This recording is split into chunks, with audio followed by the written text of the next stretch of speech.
Hello friends. आज हम बात करेंगे उत्तराखंड में विश्व विरासत के बारे में और समझेंगे कि यहाँ की कौन कौन सी चीज़ों को विश्व विरासत में शामिल किया गया है। और सबसे पहले यहाँ पर हम समझते हैं कि जो विरासत क्या है और किन को विरासत बोला जाता है। तो जो विरासतें होती हैं उन्हें अतीत की उन धरोहरों से है, यानी जो अतीत मतलब जो बीता हुआ कल है उसमें उन धरोहरों से है, और जो हमें प्रकृति या पिछली पीढ़ी से प्राप्त होती हैं या मिली होती हैं उनको ही हम विरासत कहते हैं। और ये हमारी ज़िम्मेदारी बनती है कि इसे हम अगली पीढ़ी को ची भली-भाँति इन चीज़ों को सौंपें। तो इन्हीं सब चीज़ों को विरासत बोला जाता है, और इसके अंतर्गत जैसे हमारे कुछ सांस्कृतिक परंपराएँ हमारे इसके अंतर्गत आते हैं, और इसके अलावा ऐतिहासिक चीज़ें इसके अंतर्गत आती हैं, और प्राकृतिक सौंदर्य इसके अंतर्गत आता है, और पुरातात्विक और वैज्ञानिक चीज़ें इसके अंतर्गत आती हैं, और स्मारक इसके अंतर्गत आते हैं, इमारतें आती हैं, और इसके अलावा संकटापन्न जीवों के जो प्राकृतिक निवास स्थान होते हैं वो इसके अंतर्गत रखे जाते हैं जो विरासत के अंतर्गत। तो यही चीज़ें विरासत होती, और ये जो विरासत होती है इनको संरक्षित करने के लिए जब विश्व में इसके प्रयास चले तो विश्व का एक हमारा संयुक्त राष्ट्र संघ है, यानी सभी जो देश हैं हमारे इस पृथ्वी पर जितने भी देश हैं उनके मिलाकर एक संगठन बनाया गया। और जैसे कि हम जानते हैं अभी वर्तमान में हमारा यूएनओ, यानी यूएनओ है ये। यूएनओ ये यूनाइटेड नेशन ऑर्गेनाइजेशन है, यानी ये संयुक्त राष्ट्र संघ भी इसको बोला जाता है। ये संयुक्त राष्ट्र संघ इसको बोला जाता है। और ये संयुक्त राष्ट्र संघ जो है ये हमारे इसमें से बहुत सारी जो विभाग बने हुए हैं, बहुत सारे डिपार्टमेंट हैं, और उन्हीं में से एक डिपार्टमेंट जो इसका है उसे हम यूनेस्को बोलते हैं। और ये यूनेस्को जो है इस यही हमारे जो विरासत होती है, यानी जो विरासतों को संरक्षित करने का काम होता है या उनको दर्जा प्रदान करने का काम होता है वो यूनेस्को का होता है। और यूनेस्को का जो नाम है, पूरा नाम है इसका संयुक्त राष्ट्र शैक्षिक वैज्ञानिक तथा सांस्कृतिक संगठन इसको बोला जाता है। और जो ये संयुक्त राष्ट्र शैक्षिक वैज्ञानिक तथा सांस्कृतिक संगठन है इसकी स्थापना होती है 1946 में, और इसका मुख्यालय फ्रांस के राजधानी जो है पेरिस में है। और ये हमारे क्या करता है, ये हमारी जो विरासत होती है इनको संरक्षित करने का काम होता है इसका, और ये इनको क्या करता है, दर्जा प्रदान करता है। तो सबसे पहले यहाँ पे हम उत्तराखंड की बात कर रहे हैं तो यहाँ पे समझते हैं कि उत्तराखंड में कितने चीज़ों को हम यहाँ पे यूनेस्को ने अपने विश्व धरोहर का दर्जा प्रदान किया गया कर रखा है। और सबसे पहले यहाँ पे उत्तराखंड में अगर देखा जाए तो नंदा देवी बायोस्फीयर है, और इसके अलावा फूलों की घाटी है, और इसके अलावा हमारा एक रम्माण भी यहाँ पे जो है ये भी हमारा एक सांस्कृतिक धरोहर है। और इसके अलावा वर्ष 2014 में जो यूनेस्को ने एक काम किया हमारे उत्तराखंड में, उत्तराखंड के देहरादून जिला जो है हमारा, वहाँ पर वन्य जीव संस्थान में विश्व का प्रथम प्राकृतिक विरासत केंद्र स्थापित किया है।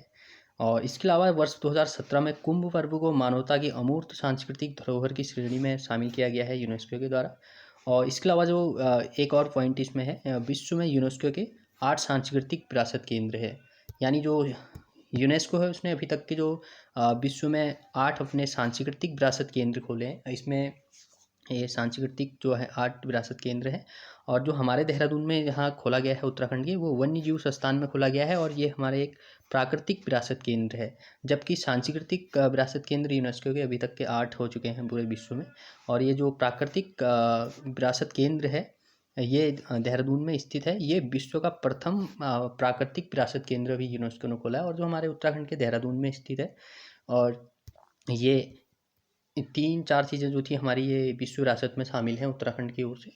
और सबसे पहले यहाँ पर हम बात करते हैं नंदा देवी बायोस्फीयर। और नंदा देवी बायोस्फीयर जैसे कि आप देख सकते हैं, ये नंदा देवी बायोस्फीयर जो है ये इसकी जो लोकेशन है ये वर्तमान हमारे अ, उत्तराखंड के चमोली जनपद में स्थित है। ये वर्तमान जो है उत्तराखंड के चमोली जनपद में हमारा नंदा देवी बायोस्फीयर रिजर्व भी स्थित है। और जो इसका क्षेत्रफल है ये 624.6 वर्ग किलोमीटर है। और इसके अलावा जो नंदा देवी बायोस्फीयर है इसको सबसे पहले राष्ट्रीय पार्क का जब दर्जा मिला, ये 6 नवंबर 1982 को इसको राष्ट्रीय पार्क घोषित किया गया हमारी भारत सरकार की ओर से। और इसकी जो राष्ट्रीय पार्क घोषित करने के बाद जब इसका महत्व को समझा गया और देखा गया इसमें विभिन्न प्रकार की जो वनस्पतियां हैं, वहाँ पे जीव जंतु हैं, तो उनको देखते हुए इसकी सिफारिश वहाँ पे यूनेस्को में एक प्रस्ताव भेजा गया। और इस प्रस्ताव में इसकी घोषणा मतलब ये मांग करी गई कि इसको हमारी विरासत के रूप में इसको संरक्षित किया जाए और इसको प्रोटेक्शन मिलना चाहिए। तो इसी के तहत सन 1988 में इसको यूनेस्को द्वारा विश्व विरासत घोषित किया गया और नंदा देवी बायोस्फीयर को 1988 में इसे यूनेस्को द्वारा क्या कर दिया गया, विश्व विरासत का दर्जा दे दिया गया। और ये तब से ही इसमें कई प्रयास चल रहे हैं। और सबसे पहले हम यहाँ पर समझते हैं कि जो नंदा देवी बायोस्फीयर है इसको बायोस्फीयर बनाने के कारण क्या रहे। इसमें जैसे कि सबसे पहले अभी वनस्पति की बात करी थी और इसके अलावा जैव विविधता के जो है इसमें, यानी जो काफ़ी प्रकार के यहाँ पर वनस्पति देखने को मिलती है जो हमारे लिए इम्पॉर्टेंट हो जाती है, क्योंकि ये आयुर्वेद के हिसाब से इसमें आयुर्वेदिक जो दवाइयाँ बनती हैं और उनसे संबंधित कई वनस्पति यहाँ पर देखने को मिलती है। इसके अलावा यहाँ पे जैव विविधता देखने को बहुत मिलती है, क्योंकि यहाँ पे जो नंदा देवी बायोस्फीयर है यहाँ कई प्रकार के जीव जंतु भी यहाँ पे पाए जाते हैं। जैसे उसमें एक सबसे पहले हिमतेंदुआ आता है। इसके अलावा कस्तूरी मृग यहाँ पे देखने को मिलता है। जो कस्तूरी मृग है ये वैसे भी इसका जो अभी वर्तमान में अगर बात करी जाए तो ये इसका जो अस्तित्व है वो काफ़ी खतरे में है, क्योंकि कस्तूरी मृग बहुत कम है। तो इसके अलावा यहाँ पर भरल एक जीव है, ये भी यहाँ पे देखने को मिलता है। और मोनाल, मोनाल जैसे कि इसको हमारे उत्तराखंड राज्य का ये राज्य पक्षी भी है, तो ये भी यहाँ पर पाया जाता है। इसके अलावा यहाँ पे अनेक दुर्लभ पशु पक्षियों और की क्या हज़ारों प्रकार की क्या प्रजातियाँ मिलती हैं और वनस्पतियों के भी कई प्रकार यहाँ पे देखने को मिलते हैं।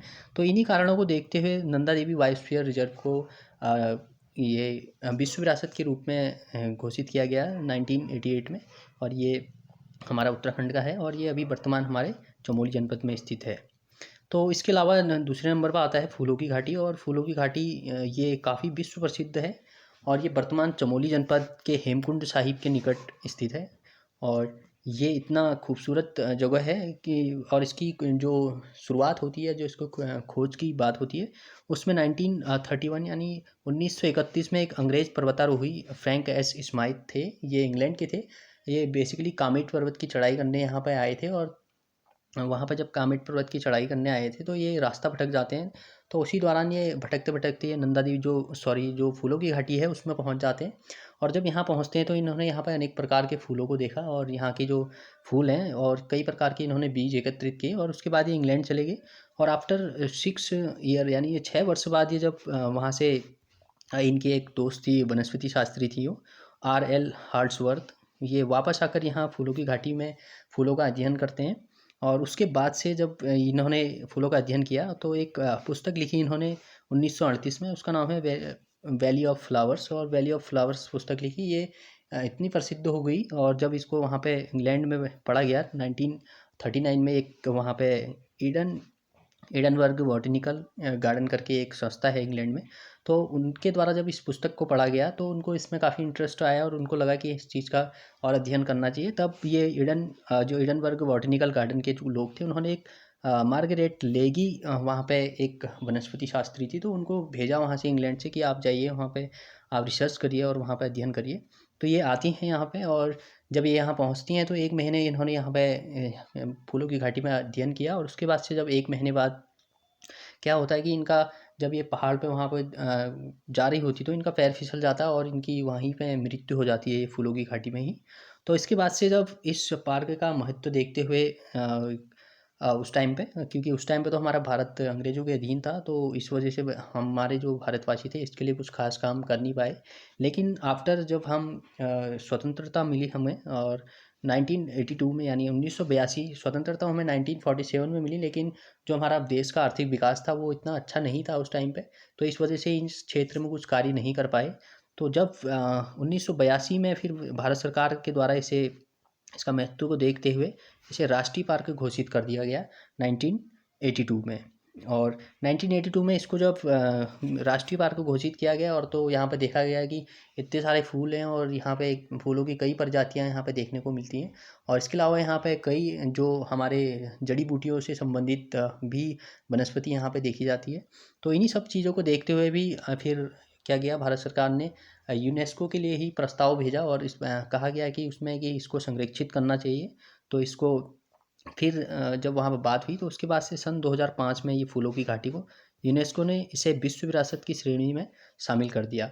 और जो ये शामिल करने के बाद जो ये है हमारी एक प्राकृतिक विश्व धरोहर है जो अभी ये फूलों की घाटी है, ये एक प्राकृतिक विश्व धरोहर है, यानी ये नेचुरल है, हमारे प्रकृति की देन है कि इतनी अच्छी जगह हमारे उत्तराखंड में है और इसे कोई हमारे द्वारा नहीं बनाया गया है या किसी अन्य व्यक्ति के द्वारा नहीं बनाया गया, बल्कि ये एक नेचुरल है। ये हमारे जो उत्तराखंड का एटमॉस्फेयर है, यहाँ का वातावरण है, उसी के हिसाब से यहाँ पे इतने सारे फूल, ये सारी चीज़ें देखने को मिलती हैं। और जो ये फूलों की घाटी है, ये इसका जो क्षेत्रफल है ये 87.50 वर्ग किलोमीटर इसका टोटल वहाँ का एरिया है, इतने एरिया में ये फूलों की घाटी है।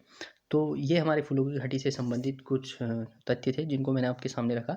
और इसके अलावा हम अब बात करेंगे रम्माण, और रम्माण ये काफ़ी प्रसिद्ध हमारा उत्तराखंड का एक उत्सव है ये जो रम्माण है, और ये भी हमारा इसमें विश्व विरासत में शामिल है। और रम्माण जो है ये उत्सव जो है चमोली जनपद के जोशीमठ में एक पेनखड़ा पट्टी के सलूड़ डूंगरा तथा सेलंग आदि गाँव में हर वर्ष अप्रैल और वैशाख के महीने में आयोजित किया जाता है। और ये आयोजन जो इस उत्सव का होता है ये बेसिकली चमोली के कुछ गाँवों में होता है, और ये जैसे इसमें सलूड़ डूंगरा गाँव है, एक सेलंग गाँव है, और ये अप्रैल यानी अप्रैल के महीने में आयोजित होता है।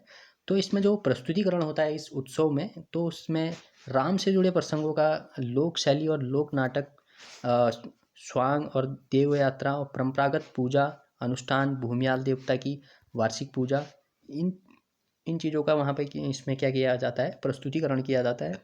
और इसमें कुछ प्रयोग होने वाली कुछ चीज़ें हैं जो रम्माण में, इसमें एक पत्तर, यानी पत्तर का मतलब वही है पात्र से मतलब या चरित्र से संबंधित कोई चीज़ है। जैसे कि इसमें विभिन्न चरित्र और पात्रों की लकड़ी के मुखौटे पहनाए जाते हैं, जो यहाँ पे कलाकार होते हैं उनको लकड़ी के मुखौटे पहनाए जाते हैं और वो नृत्य करते हैं। और पत्तर के मुँह एक जो होता है ये शहतूत की लकड़ी पर बने कुछ कलात्मक तरीके से उत्कीर्ण किए हुए मुखौटे होते हैं, जो मुखौटे होते हैं वो शहतूत की लकड़ी के बनाए जाते हैं।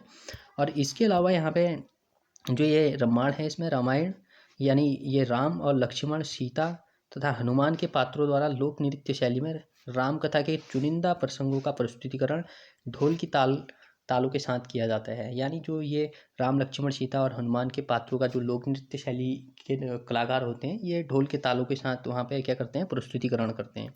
तो ये रामायण से जुड़ी हुई कुछ चीज़ें थी। और इसके अलावा रामायण में कुछ पात्र भी होते हैं, प्रमुख पात्र, जैसे उसमें हमारे सबसे पहले मोर या मोरयाण एक पात्र होता है। ये इसका संबंध होता है पशुपालक व उनकी पत्नी से संबंधित होता है। और इसके अलावा ये बढ़िया या बढ़िया इसको बोलते हैं, बयान बोलते हैं, या इसका मतलब होता है बनिया या उसकी पत्नी, ये इससे संबंधित एक पात्र है उसमें। और एक कुरु जोगी होता है, कुरु जोगी एक मशखरा से संबंधित है। और इसके अलावा नरसिंह प्रहलाद एक पात्र इसमें हमें देखने को मिलता है रामायण के अंदर।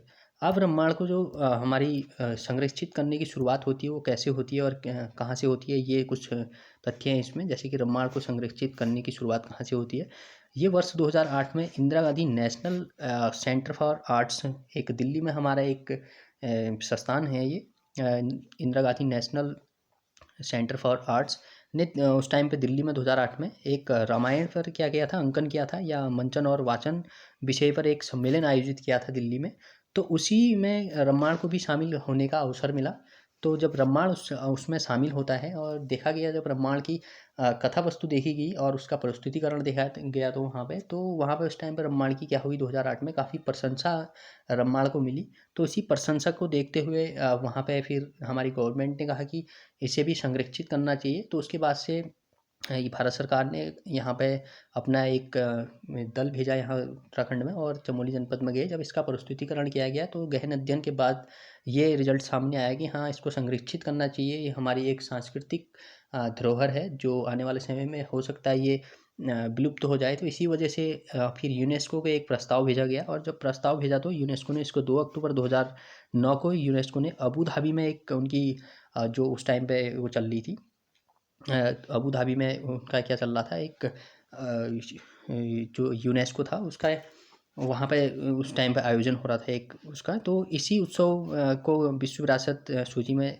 क्या कर दिया गया, एक अमूर्त सांस्कृतिक धरोहर घोषित कर दिया गया यूनेस्को के द्वारा। और कब किया गया है, ये 2 अक्टूबर 2009 को ये यूनेस्को ने अपने हमारे विश्व विरासत में इसको शामिल कर दिया गया है। और ये जो रामायण है ये एक सांस्कृतिक धरोहर है, क्योंकि अगर इसको परीक्षा दृष्टि से देखा जाए तो परीक्षा दृष्टि से इसमें प्रश्न बन सकता है कि रामायण को कब शामिल किया गया, तो ये 2 अक्टूबर 2009 में किया गया। और ऐसा भी पूछा जा सकता है कि उत्तराखंड की कौन सी एक सांस्कृतिक विरासत हमारे विश्व धरोहर में शामिल है या यूनेस्को ने शामिल किया है, तो उसमें रम्माण का नाम आ जाएगा, क्योंकि जो रम्माण है ये एक सांस्कृतिक धरोहर है उत्तराखंड की, और ये इसको 2 अक्टूबर 2009 को यूनेस्को ने उसमें विश्व धरोहर में शामिल किया है। और इसके अलावा जो हमारा अभी लेटेस्ट ये देहरादून में हमारा यूनेस्को द्वारा एक प्राकृतिक धरोहर केंद्र खोला गया है, इसके देखते हैं हम। जैसे कि इसमें भारतीय वन्य जीव संस्थान है एक देहरादून में, तो यूनेस्को की स्वीकृति के बाद का एक प्राकृतिक धरोहर केंद्र की स्थापना की गई है यहाँ। और इसके अलावा ये कब किया गया है, ये 29 अगस्त 2014 को तत्कालीन केंद्रीय वन एवं पर्यावरण राज्य मंत्री जो है हमारे प्रकाश जावड़ेकर के द्वारा इस केंद्र का उद्घाटन किया गया। और इसका कार्य होता है इसे मतलब जो हमारा यहाँ पे केंद्र खोला गया है यूनेस्को का, इसमें क्या कार्य होगा आगे, तो इसमें इसके माध्यम से विश्व के 50 देशों को प्राकृतिक धरोहरों के चिन्हीकरण और संरक्षण आदि का यहाँ पर प्रशिक्षण दिया जाएगा। और इसके अलावा यूनेस्को के कुछ फैक्ट हैं, जैसे कि यूनेस्को अब तक विश्व भर में 1007 स्थलों को प्राकृतिक विश्व धरोहर घोषित कर चुका है। यानी अभी तक की जो यूनेस्को की विश्व में टोटल 1007 स्थलों को प्राकृतिक विश्व धरोहर इसने शामिल किया है। और इसमें जो है प्राकृतिक और सांस्कृतिक और मिश्रित सभी स्थल इसमें शामिल किए गए हैं। तो ये इसके बारे में कुछ वो थे। इसके बाद जो आता है ये आता है कुंभ मेला। कुंभ मेला जैसे कि ये काफ़ी प्रसिद्ध एक उत्सव है, और ये जो कुंभ मेला है इसको मानवता की अमूर्त सांस्कृतिक विरासत के रूप में भी ये यूनेस्को ने इसको संरक्षण प्रदान किया है। और जो ये कुंभ मेला है ये भारत में कुछ जो है कुछ स्थानों पर लगता है। यानी ये कुंभ मेला जो है 4 तीर्थ स्थलों पर लगता है। इसमें सबसे पहले हरिद्वार आता है, उसके अलावा इलाहाबाद आता है और नासिक, और इसके अलावा उज्जैन आता है। और ये प्रति 4 वर्ष बाद कुंभ का आयोजन किया जाता है। यानी ये कुंभ मेला है ये 4-4 वर्ष बाद अलग अलग स्थान पर लगता है। जैसे कि अभी यहाँ हरिद्वार में लगा है, इसके बाद अगले 4 साल बाद ये वहाँ लगेगा इलाहाबाद में, उसके बाद से उज्जैन में लगेगा, फिर उज्जैन के बाद से ये नासिक में लगेगा, फिर ऐसे ऐसे करके ये 4-4 करके 12 साल हो जाते हैं। तो आफ्टर 12 साल बाद ये फिर उसी स्थान पर लगता है, जैसे 12 साल बाद ये हरिद्वार में फिर आयोजन होगा। और इसके अलावा यहाँ पे हरिद्वार और जो इलाहाबाद है यहाँ पे अर्ध कुंभ का भी आयोजन किया जाता है हरिद्वार और इलाहाबाद में। ये प्रत्येक 6 वर्ष में अर्ध कुंभ का आयोजन होता है ये 2 जगहों पे, जैसे कि इलाहाबाद और हरिद्वार में। और ये जो संयुक्त राष्ट्र सांस्कृतिक सांस्कृतिक जो ये निकाय है उसका संयुक्त राष्ट्र संघ का सांस्कृतिक निकाय है, इसने इसको विश्व धरोहर समिति ने इसको 7 दिसंबर 2017 को दक्षिण कोरिया के जेजू द्वीप पर आयोजित 12वें सत्र में कुंभ मेले को मानवता की अमूर्त सांस्कृतिक विरासत की प्रतिनिधि में शामिल करने की घोषणा करी। यानी जो हमारा ये यूएनओ का जो यूनेस्को एक पार्ट है, और तो यूनेस्को ने क्या किया, जो 7 दिसंबर 2017 को इसको दक्षिण कोरिया में उनके एक बैठक चल रही थी, उसी बैठक में इस जो कुंभ मेला है इसको मानवता की अमूर्त सांस्कृतिक विरासत के रूप में क्या कर दिया, शामिल कर दिया 2017 में। तो ये हमारा कुंभ मेले से जुड़े हुए कुछ तथ्य थे। और ये जो हमारे उत्तराखंड के ही ये सारी चीज़ें हैं, तो ये काफ़ी इम्पोर्टेंट हो जाती है हमारी परीक्षा की दृष्टि से भी, और हमारे लिए वैसे नॉर्मली भी हमें ये चीज़ें पता होनी चाहिए, क्योंकि ये हमारे उत्तराखंड से संबंधित चीज़ें हैं। तो इसी से संबंधित आज का टॉपिक था हमारा। और ये आपको कैसा लगा ज़रूर बताएं आप इसको। अगर आपको इसकी पीडीएफ चाहिए तो आप टेलीग्राम ज्वाइन कर सकते हैं, और टेलीग्राम लिंक इसके डिस्क्रिप्शन बॉक्स में आपको मिल जाएगा। तो आप टेलीग्राम ज्वाइन करेंगे तो आप वहाँ से इसका पीडीएफ भी ले सकते हैं। और ये आपको कैसा लगा ज़रूर बताएं। और बकाया ये जो हमारे आने वाले लोअर पीसीएस एग्ज़ाम है उसके मेंस के लिए भी ये काफ़ी इंपॉर्टेंट एक प्रकार से हो जाता है। अगर ये उसमें अगर जो लोग अगर तैयारी वाले हैं तो उनके लिए ये खास हो जाता है, क्योंकि उसमें ऐसी चीज़ें पूछी जाती हैं यहाँ से संस्कृति से संबंधित चीज़ें, और यहाँ की जो विश्व विरासत वाली चीज़ें इनसे संबंधित चीज़ें पूछी जाती हैं। तो उससे उसकी दृष्टि से भी ये काफ़ी महत्वपूर्ण हो जाता है।